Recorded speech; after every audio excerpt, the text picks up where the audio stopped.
Marks angles স্কুলে আপনাদের সবাইকে স্বাগত। মার্ক্সবাদে অনেক পরিভাষার ব্যবহার রয়েছে। মার্কস এঙ্গেলস স্কুলে এ সকল পরিভাষা নিয়ে সহজ করে ধারাবাহিকভাবে আমরা আলোচনা করার চেষ্টা করছি। আজকে আলোচনা করব নৈরাজ্যবাদ বা অ্যানার্কিজম কি। মার্ক্সবাদ অনুযায়ী নৈরাজ্যবাদ হচ্ছে শ্রেণী সংগ্রামের বাস্তব ধারা থেকে বিচ্ছিন্ন এক বিশেষ ধরনের বাম সুবিধাবাদ। মার্ক্সবাদীরা নৈরাজ্যবাদের মৌলিক সীমাবদ্ধতাগুলো সমালোচনা করেন এবং একে রাজনৈতিক দৃষ্টিতে বিপ্লবের ক্ষেত্রে একটি বিভ্রান্তিকর বা ভুল পথ হিসেবে বিবেচনা করেন। নৈরাজ্যবাদের আদি তাত্ত্বিকদের মধ্যে রাশিয়ান বিপ্লবী বাকুনিন ছিলেন অন্যতম। 1843 সালে প্যারিসে থাকাকালে বাকুনিনের সাথে মার্ক্সের আলাপ হয়।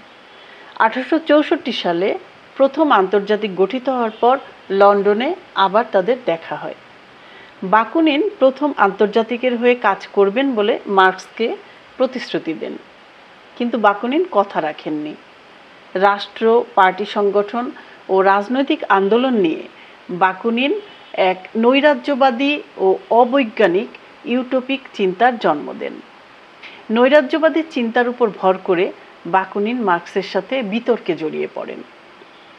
বাকুনিন মনে করতেন প্রধান ক্ষতিকর যে বস্তুটি ধ্বংস করতে হবে তা পুঁজি নয়, উৎপাদনের উপায়ের উপর ব্যক্তিগত মালিকানাও নয়, তা হচ্ছে রাষ্ট্র। যে কোনো রাষ্ট্রই ক্ষতিকর। বিপ্লবের পরপরই রাষ্ট্র বিলুপ্ত করতে হবে। শ্রমিক শ্রেণীর একনায়কত্বের কোনো প্রয়োজন নেই। রাষ্ট্র নিয়ে বাকুনিনের নৈরাজ্যবাদী চিন্তার বিপরীতে মার্ক্স এক দ্বান্দ্বিক দৃষ্টিভঙ্গি তুলে ধরেন। মার্ক্সের মতে বিপ্লবের পর স্রেফ তৈরি রাষ্ট্রযন্ত্রকে দখল করে নিজের উদ্দেশ্য সাধনের জন্য তা কাজে লাগাতে পারে না শ্রমিক শ্রেণী। এজন্য বিপ্লবের পরের প্রচেষ্টা হবে আমলাতান্ত্রিক সামরিক রাষ্ট্রযন্ত্রটাকে চূর্ণ করা। প্যারি কমিউনের পরাজয়ের কারণগুলিকে বিশ্লেষণের পরিপ্রেক্ষিতে মার্ক্স এটাও দেখান যে শাসক শ্রেণীর পুনরুত্থানকে প্রতিহত করার প্রয়োজনে বিপ্লবী শ্রমিক শ্রেণীকে তার নিজস্ব রাষ্ট্র প্রতিষ্ঠা করতে হবে। সংখ্যালঘু শোষক শ্রেণীর বিরুদ্ধে সংখ্যাগুরু শোষিত মানুষের বিপ্লবী প্রশাসন প্রতিষ্ঠিত করতে হবে। মার্ক্স বিপ্লবের পরপরই যে কোনো রকম রাষ্ট্র বিলোপের নৈরাজ্যবাদী চিন্তার বিরোধিতা করেছেন।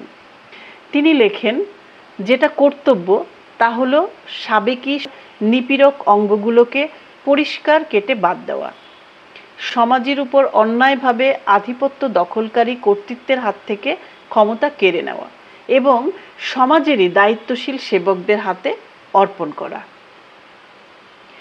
বাকুনিন সুনির্দিষ্ট নিয়মনীতি ও লক্ষ্যের ভিত্তিতে পরিচালিত গণভিত্তি সম্পন্ন কোনো পার্টি গড়ে তোলার কোনো প্রয়োজন স্বীকার করতেন না। তার মতে কয়েকজন বিপ্লবীর ছোট একটি গ্রুপ থাকাই যথেষ্ট। এই ছোট একটি গ্রুপই বিভিন্ন জায়গায় বিপ্লবী আন্দোলনের সমন্বয় সাধন করবে। রাজনৈতিক সংগ্রামের প্রতিও বাকুনিনের মনোভাব ছিল নেতিবাচক। প্রুধর নৈরাজ্যবাদ ছিল সংস্কারধর্মী, আর বাকুনিনের নৈরাজ্যবাদের চরিত্র ইউটোপীয় কিন্তু বিদ্রোহধর্মী। এজন্য তার তরুণদের জন্য মোহের ফাঁদ তৈরি করে।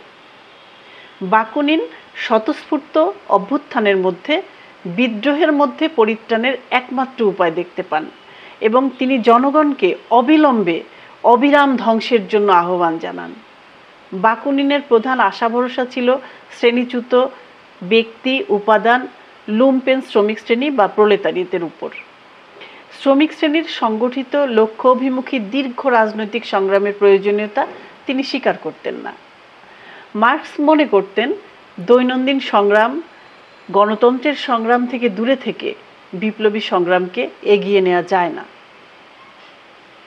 প্যারি কমিউনের পতনের পর 1872 সালের সেপ্টেম্বরে প্রথম আন্তর্জাতিকের হেগ কংগ্রেস বাকুনিনপন্থীদের বিরোধিতা সত্ত্বেও সমাজতান্ত্রিক বিপ্লবের শর্তরূপে রাজনৈতিক সংগ্রামের অবশ্য প্রয়োজনীয়তা, লৌহদৃঢ় শৃঙ্খলার শ্রমিক শ্রেণীর পার্টি গঠনের শুধু স্বীকৃতি প্রদান করে না, আন্তর্জাতিকের সকল সদস্যের জন্য পালনীয় সাংগঠনিক নিয়ম।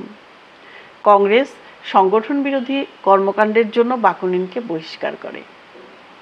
লেনিনের মতে নৈরাজ্যবাদ শ্রমিক শ্রেণীর কোনো আন্দোলন নয়, এটা বুর্জোয়া ও পেটি বুর্জোয়া প্রবণতা।